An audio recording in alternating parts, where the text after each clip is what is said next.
Man, it was a rough week for us. Let's get into it. Black quarterback series.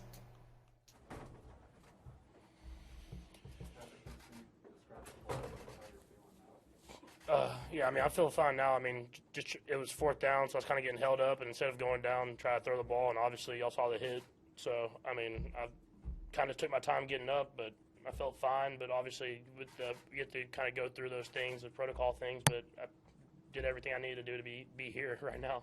What's going on with your name? My name is Keith. I do Black Quarterback Series, where we break down every game that pertains to a black quarterback all the time.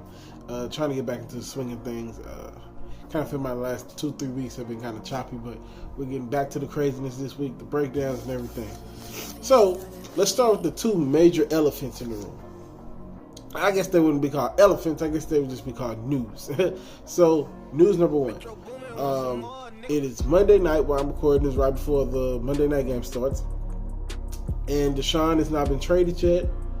There's no new news on Deshaun. I have heard that there are words that he only wants to go to the Dolphins, and he might have opened his list up to the Panthers because he has a no trade clause. Either one I'm cool with, but I don't like the fact people are already making him guilty when he shouldn't be guilty. He didn't. He hasn't been trialed or anything. He's not guilty. Let due process go. Like. That's what I say about it. We already know the justice system is corrupt. We all know this. But if he's going to take the people to court and he loses, then it is what it is. But if he takes the court and people and win, that also. So we got to let the see and how it all play out. That's for all the people who just assume Deshaun is guilty. I'm not one. I haven't spoke about it much, but that's me speaking about it. And I got Cam. Cam he took the jab. And so he's been talking to teams. He said this a couple weeks ago on the Keeping It Funky on his Funky Friday. I'm not sure what he's going to do next, but his old squad need a quarterback, and just Sam Darnold was just not it. Sam Darnold is not it. So that's really all the news I got for you. Let's go and get into KC. So KC, they look bad. Not even in terms of the fact of they look bad as a team. Their offensive unit just looks very, very sloppy. Now, my uncle brought up, shout out to him. He said that Patrick Mahomes is distracted, which he might be distracted. You got to check out what did happen to Patrick Mahomes these last 18 months. He had a son. He signed a huge contract. He became the face of the league, and he became the Magic Man. Like, that's a lot to take on. I think Patrick Mahomes is 24, 25. That's a lot to take on when you wasn't projected to do very well in the league, and now you're a superstar. So that's a lot to take on for Patrick Mahomes. I think he'd be fine though. Even with that being said, he still was 20 for 35, 206 yards, an interception. Bad interception at that. 2 fumbles. He fumbled the ball 2 times. Kansas City did very well of holding Derrick Henry to only 86 yards rushing on 29 carries. So it's not like they absolutely got destroyed because of Derrick Henry running the ball up and down the field. So, but they just couldn't stop. They couldn't stop the Texans' offense. The Texans went up 14-0, and you could just tell that it wasn't Kansas City's day. You just could tell it wasn't Kansas City's day. It was rough to see. And it's also been said that when Patrick Mahomes got hurt late in the fourth quarter, that he has a high ankle sprain, kind of the same one that LeBron had early. I don't know if it's as bad as LeBron's, and if you're a basketball fan, LeBron re-injured, or he said he re-aggravated it. So I'm not a basketball channel. Stay tuned to all the guys who do basketball. But yeah, so it doesn't look good for KC now because you got a hurt quarterback, you got a historically bad defense, and you're staring up at possibly not even making the playoffs now because you're third in your division. The division has grew up fast on KC. You got Justin Herbert who's playing ball, and you got old dude who's not there no more, John Gruden. So the team's going to rally behind the team now that he's not there. So it's a lot to happen in the AFC. What's that? I think it's the AFC West. I'm not sure what AFC, part of the AFC that is, but it's going to be rough to see them even make the playoffs now. But I think they can get a wild card. But if Patrick Mahomes is hurt for like 2-3 weeks, they might as well call it a season. So let's talk about the other guy who didn't have a good week. So obviously we're going to talk about the Ravens, and before we get to breaking the game down, I want to let y'all know something. If there's 11 minutes to go in the game, and you're only down by 10, and you're at the opponent's 4-yard line, even though your defense hasn't been doing well against Jamar Chase, do you A, go for it with 11 minutes left to go in the fourth? Do you B, punt the ball and hope your defense can get a stop, and if they don't, it's just it? Or do you C, call timeout and talk about it, and make a decision by A and B after the timeout? Well, if you're John Harbaugh, you just go A and blindly lead into it. Now, I know John Harbaugh has been known as this whiz, and and he's just that dude and all that. But let's not act like Lamar Jackson didn't save John Harbaugh's job. Let's not act like that didn't happen. Because pre-Lamar, they were 7-9 3 years. Pre-Lamar, they were 7-9 3 years, and he was about to get fired. And then Lamar happened, and he got another contract. So that's not like John Harbaugh is just such a great coach. Excuse me.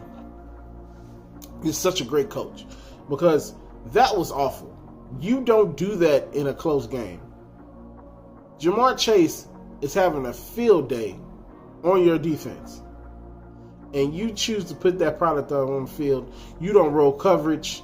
Marlon Humphreys is getting burnt on that side. You don't do anything to negate that. Then Joe Mixon goes for like a 45-yard run to ice the game. Like, come on, man. What are we doing here? What are we doing here? You don't go for it that early in the fourth quarter. Lamar had a bad game. Don't get me wrong. Lamar did not play well either. He was 15 for 31, 257 yards, a touchdown, and rush for 88 yards.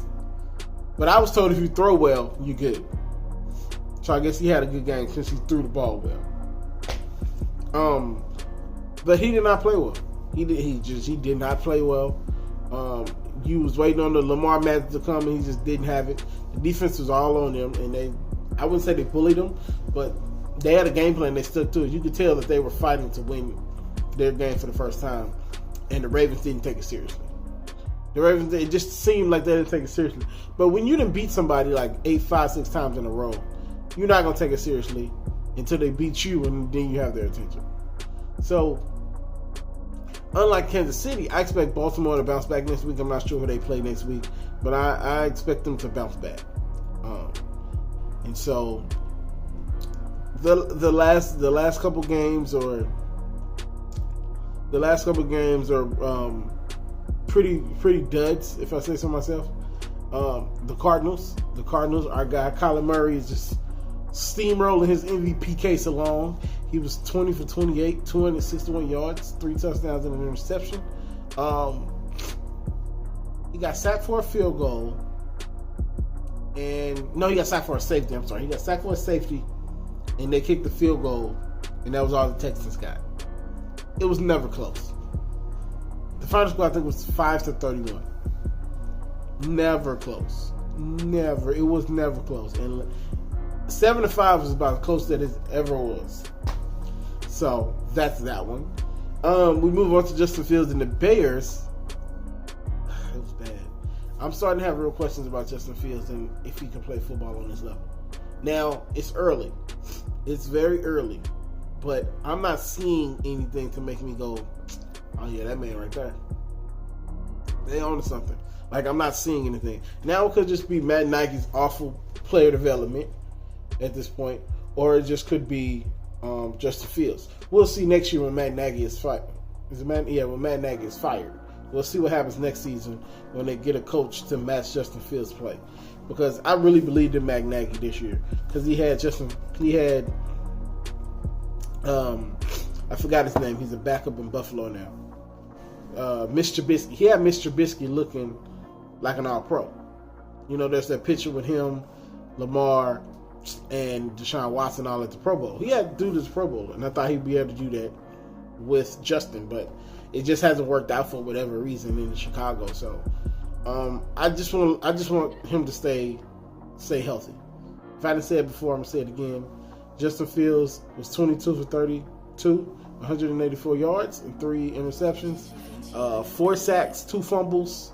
It was really bad. And some of the interceptions, and a couple of the interceptions Justin threw were just awful. It was like ducks. You were like, what are you doing, Justin?